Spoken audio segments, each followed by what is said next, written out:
একসময়ের জনপ্রিয় ঢালিউড নায়িকা সাদিকা পারভিন পপি আবারও আলোচনায় এসেছেন, তবে এবার সিনেমার পর্দায় নয়, পারিবারিক সম্পত্তি নিয়ে বিতর্কের কারণে। বাংলাদেশের একসময় জনপ্রিয় অভিনেত্রী পপি দীর্ঘদিন ধরেই রয়েছেন পর্দার আড়ালে। এর মাঝে অনেকদিন ধরেই তাকে কোনো আলোচনায় থাকতে দেখা যায়নি। এবার নীরবতা ভেঙে আলোচনায় আসলেন অভিনেত্রী পপি, তবে কোনো সুখকর বিষয় নিয়ে নয়। চলুন জেনে আসি বিস্তারিত।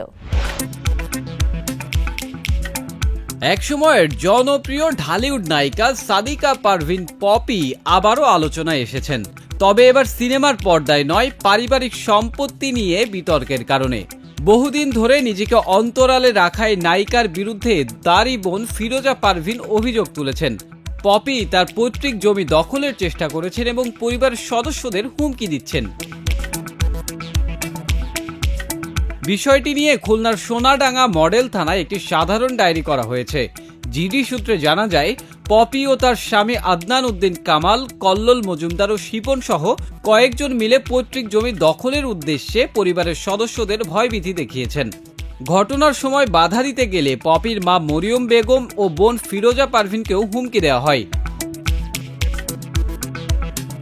ফিরোজা পারভিন গণমাধ্যমকে বলেন, আমরা 4 বোন ও 2 ভাই। পপি সবার বড়।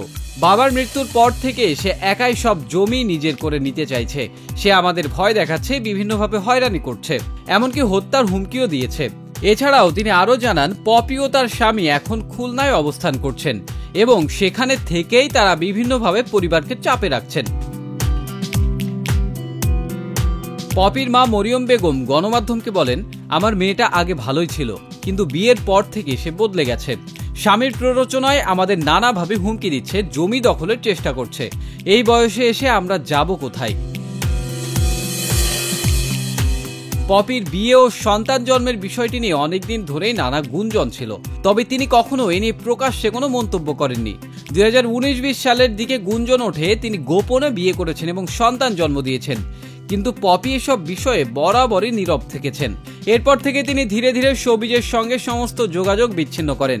2020 সালের শেষের দিকে তিনি সিনেমা থেকে সম্পূর্ণভাবে দূরে সরে যান।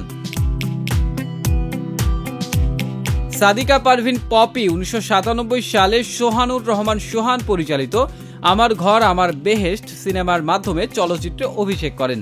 তবে তার প্রথম মুক্তিপ্রাপ্ত চলচ্চিত্র কুলি, যেখানে তিনি ওমর সানের বিপরীতে অভিনয় করেন। সিনেমাটি তখন 7 কোটি টাকার ব্যবসা করেছিল, যা সেই সময়ের জন্য বিশাল সাফল্য ছিল। এরপর মেঘের কোলে রোদ, কি জাদু করিলা, গঙ্গযাত্রা সহ একাধিক জনপ্রিয় সিনেমায় অভিনয়ের মাধ্যমে তিনি শীর্ষ নায়িকার আসনে অধিষ্ঠিত হন। তিনি তার অভিনয়ের জন্য 3 বার জাতীয় চলচ্চিত্র পুরস্কার অর্জন করেন। পপি শুধু রোমান্টিক ও বাণিজ্যিক সিনেমাতেই নয়, সামাজিক ও নারী কেন্দ্রিক চরিত্রে অভিনয় করে দর্শকের মন জয় করেছেন। বিশেষ করে গঙ্গাযাত্রা সিনেমায় তার অভিনয় সমালোচকদের প্রশংসা কুড়ায়।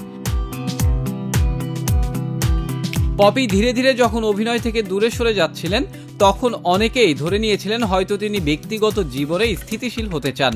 তবে তার বিয়ে, সন্তান এবং পারিবারিক সম্পত্তি নিয়ে জটিলতা সবকিছুকে আরও রহস্যময় করে তোলে। একসময়কার সুপারস্টার নায়িকা এভাবে হঠাৎ অন্তরালে চলে যাওয়া এবং তারপর পারিবারিক দ্বন্দ্বে জড়িয়ে পড়া ভক্তদের জন্য হতাশাজনক। তার সহকর্মীরা বেশ কয়েকবার তার সঙ্গে যোগাযোগের চেষ্টা করলেও তিনি কারোর সঙ্গে কোনো যোগাযোগ রাখেননি বলে জানা যায়। পারিবারিক এই বিরোধের সমাধান কিভাবে হবে তা সময়ই বলে দেবে।